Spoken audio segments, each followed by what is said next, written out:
Quinta parte do quinto capítulo do manuscrito História de uma Alma de Santa Teresinha do Menino Jesus. Antes de abandonar o século, o bom Deus deu-me a consolação de conhecer mais de perto almas de criança. Por ser a mais nova da família, nunca tivera essa aventura. Eis as tristes circunstâncias que me proporcionaram. Uma pobre mulher, parente de nossa empregada, morreu na flor da idade e deixou 3 filhinhos. Durante sua doença, recolhemos em casa 2 menininhas, a mais velha das quais não tinha ainda 6 anos. Dedicava-me a elas o dia inteiro e dava-me grande prazer verificar com que candura acreditavam tudo o que lhes falasse. Certo é que o santo batismo deposita nas almas um germe muito profundo das virtudes teologais, uma vez que já se manifestam desde a infância, e que a esperança dos bens futuros é quanto basta para levar à aceitação de sacrifícios. Quando queria ver minhas 2 filhinhas bem conciliadas entre si, em lugar de prometer brinquedos e balas, a que condescendesse com a irmã, falava-lhes das eternas recompensas que o menino Jesus dará no céu às criancinhas bem comportadas. A mais velha, cujo raciocínio começava a desenvolver-se, fitava-me com os olhos a brilhar de alegria, fazia-me 1000 graciosas perguntas a respeito do menino Jesus e de seu belo céu. E com entusiasmo me prometia condescender sempre com a irmã. Afirmava que nunca na vida esqueceria o que lhe tinha dito a grande senhorita, pois era assim que me chamava. Considerando de perto tais almas inocentes, compreendi qual não seria a desgraça de não as formar devidamente desde o despertar da razão, enquanto ainda se assemelham à cera mole, na qual é possível moldar o selo tanto da virtude como da maldade. Compreendi que Jesus disse no Evangelho: melhor seria lançar ao mar do que escandalizar só desses pequeninos. Que de almas não chegariam à santidade se fossem bem orientadas. Bem sei que o bom Deus não carece de ninguém para fazer sua obra, mas assim como ele facultava a um jardineiro competente a cultivar plantas raras e mimosas, e para tanto lhe ministra a ciência necessária, e a si mesmo reserva a incumbência de fecundar, da mesma maneira quer Jesus ser ajudado no divino cultivo das almas.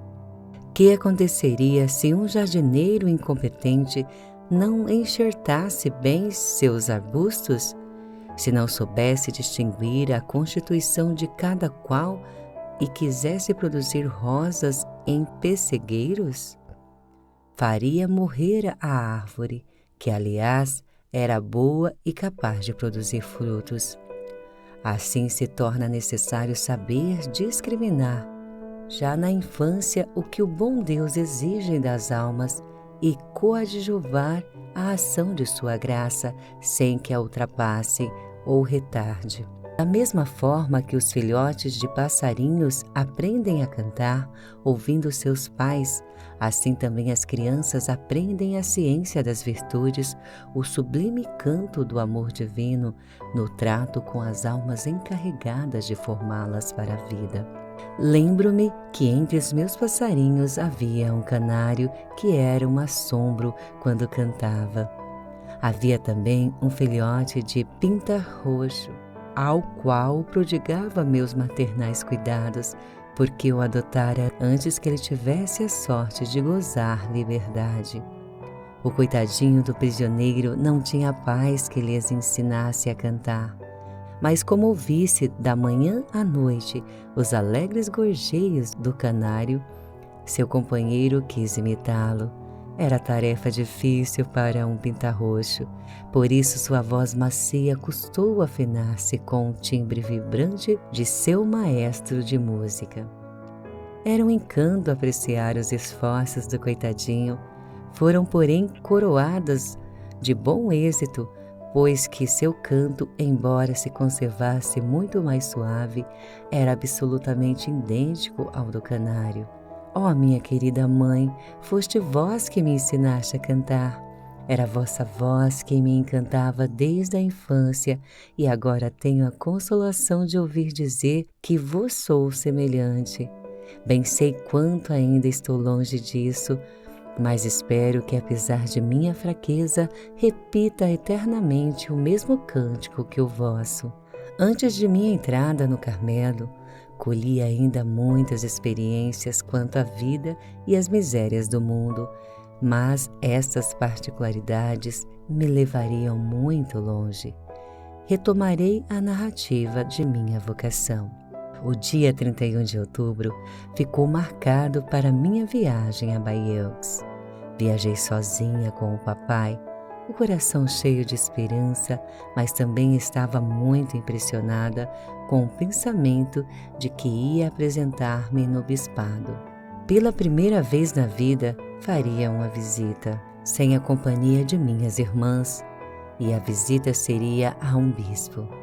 Eu que nunca tinha necessidade de falar senão para responder às perguntas que me fizessem, devia por mim mesma explicar a finalidade de minha visita, expor as razões que me levavam a solicitar a admissão no Carmelo. Numa palavra, devia demonstrar a firmeza de minha vocação. Oh, quanto não me custou fazer a viagem! Foi preciso Deus conceder-me uma graça toda especial para que vencesse minha grande timidez. Não deixa de ser muito verdadeiro que o amor jamais encontra impossibilidades, porque para si mesmo crê ser tudo possível e é tudo permitido.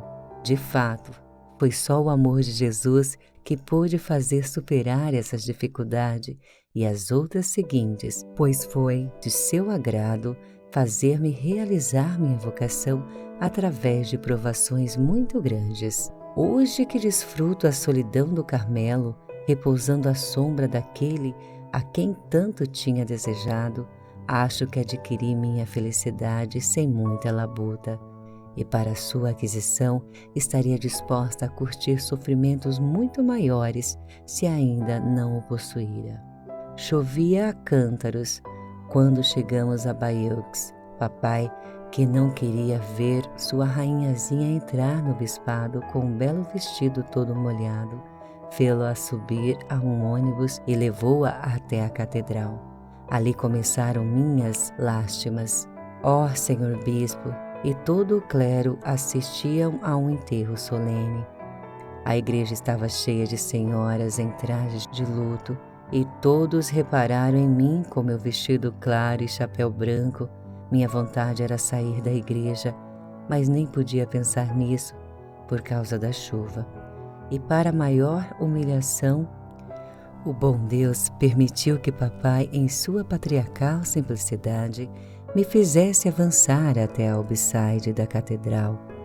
Não querendo magoá-lo, conformei-me de boa vontade e dei oportunidade de ficarem distraídos os bons cidadãos de Bayeux, aos quais desejaria não tê-lo jamais conhecido.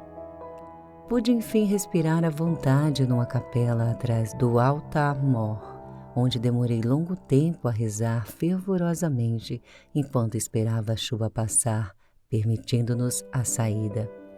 Ao descermos de volta, papai fez-me admirar a beleza da construção.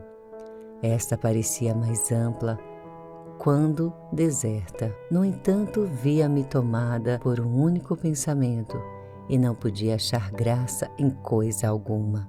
Fomos procurar diretamente Monsenhor Reveroni.